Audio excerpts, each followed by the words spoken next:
From teamworkcast.com, here to finally kickstart my Let's Play series again. Unfortunately, the delay was due to some audio recording issues. I actually recorded the pretty decent chunk of the series, but the audio was corrupted, so I kind of have to re-record part of it. So things might be weird for the next couple, for the next gauntlet or so with the snake, as well as the part directly following that. Yeah, so you might see something slightly out of order, but don't worry about it. I'm still going to take things in turn. If anything, it just means I'll be better at fighting the snake. Okay, so when we left off, this was really the only thing that we hadn't done yet. You may see some things have popped up since. Decided to go with him because he's actually weak to water and ice.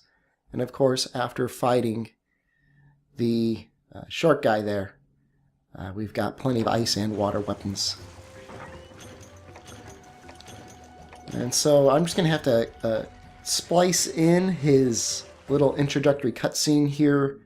Once I run up to Area 5, things are going to look a little weird, but I figured it was better just to re-record it than try and add some sort of foreign background music to it. It'd be one thing if it were a tutorial or something like that, where I generally do things like that. It's another thing if it's an LP.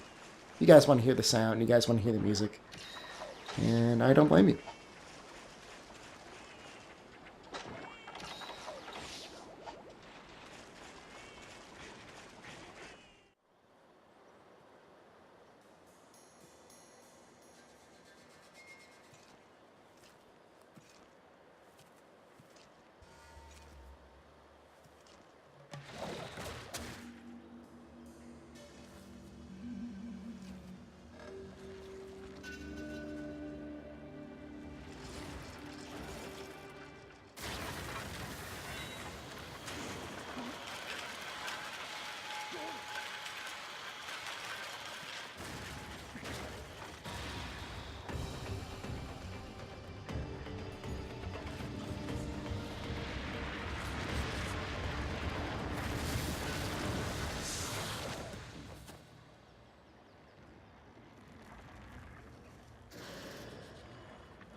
Now the thing about this guy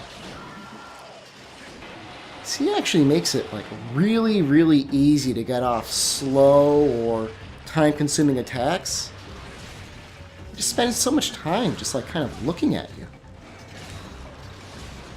The only hard part though is you don't want to sit in the middle of him for too long. He'll do this big, yeah, that attack right there does a ton.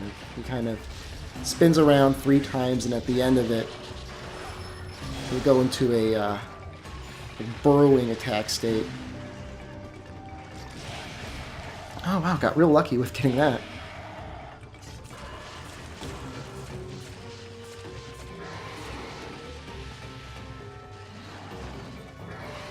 All in all, though, it seems like one of the monsters that you can get to red spirit gauge the fastest, compared to just about anything else.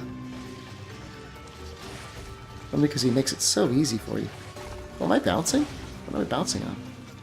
Oh, maybe his crown there.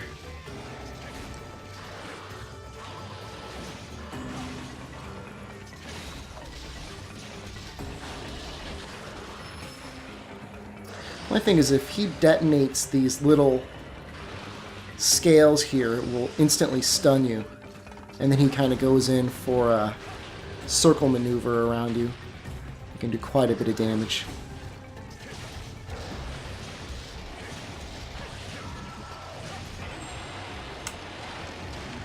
It'd be really nice to have high-grade earplugs. Actually, I don't know if he needs high-grade or normal.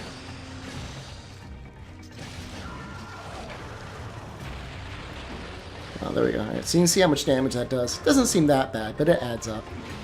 That, and if you let him just kind of constantly slither around you, he'll end up getting quite a bit of damage off doing that as well, especially when he's in rage mode.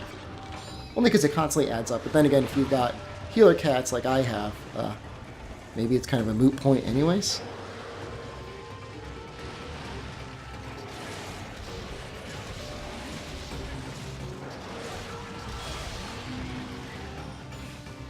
I just broke something of his. I think I just broke the head. And the tail usually just gets kind of broken on its own anyways. Just by the sheer fact that you're constantly slashing around near it. Yeah, see, look, it's already broken. And the head, too. Yeah, just those little shards there have quite a bit of reach. Oh, I was thinking I was going to be able to jump. He's got to get a little bit closer. Oh. An interesting breath attack he has.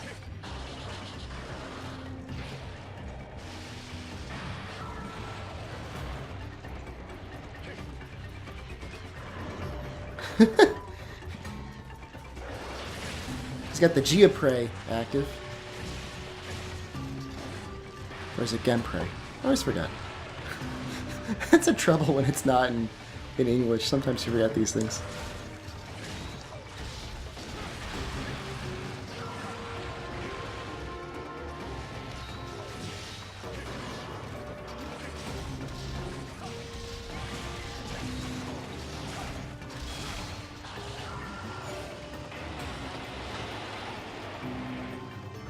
Okay, and so I have finally found out what happens when they go in that horn mode. It makes them completely invincible, so you get a guaranteed health boost. Not only that, you can see it also increased my stamina as well.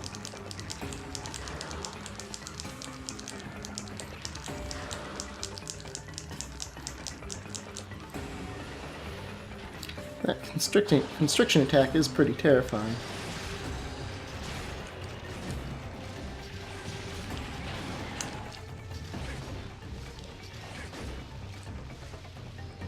I guess I may as well just go for it. I'm about to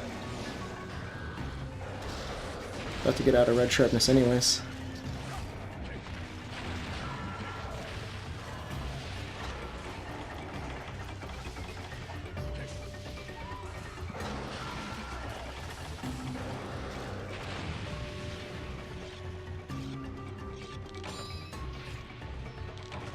Okay, got pretty lucky there. He didn't decide to continue charging us. She easily could have.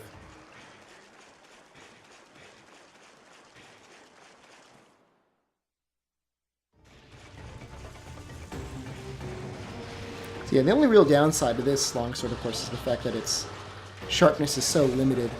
If I was a little bit less of a fishing scrub, there's actually a fish longsword that would actually work nearly as well. If only because you'd be able to keep the sharpness up for so much longer. Yeah, so it looks like I've broken his legs, his face, his tail. I think there might be some sort of crest break as well that's easier to get if you ride him twice.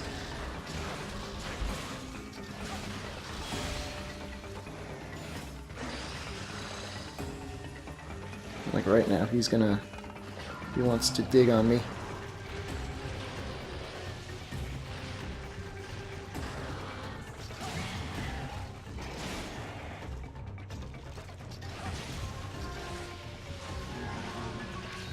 Okay, and because he's ready to sleep, we're going to go ahead and let him do that. We may actually be able to sleep bomb his crest, so always bring barrel bombs to this. Just always bring barrel bombs. Never not exploding.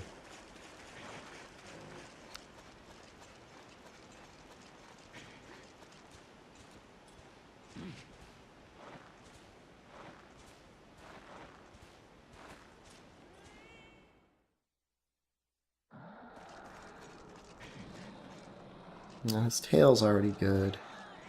Let's see, where would I put it? Right here?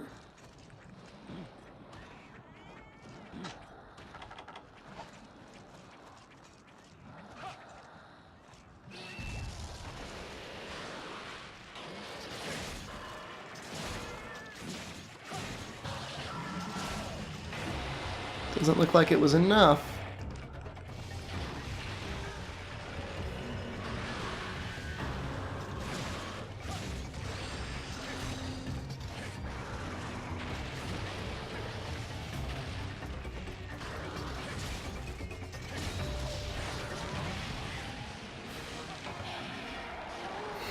remember it being as janky this time as it was last time. I think last time I had an easier time with him with the longsword.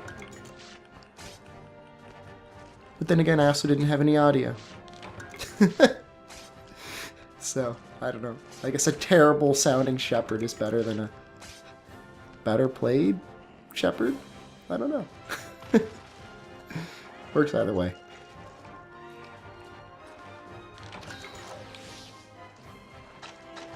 See what that was. Oh, cat stuff.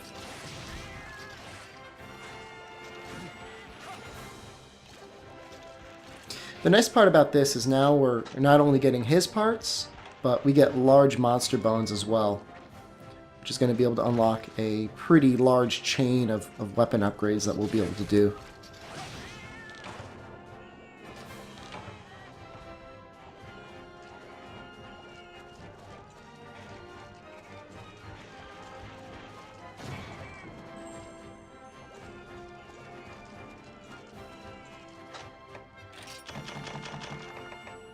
You can see I've got 19 of them now so far.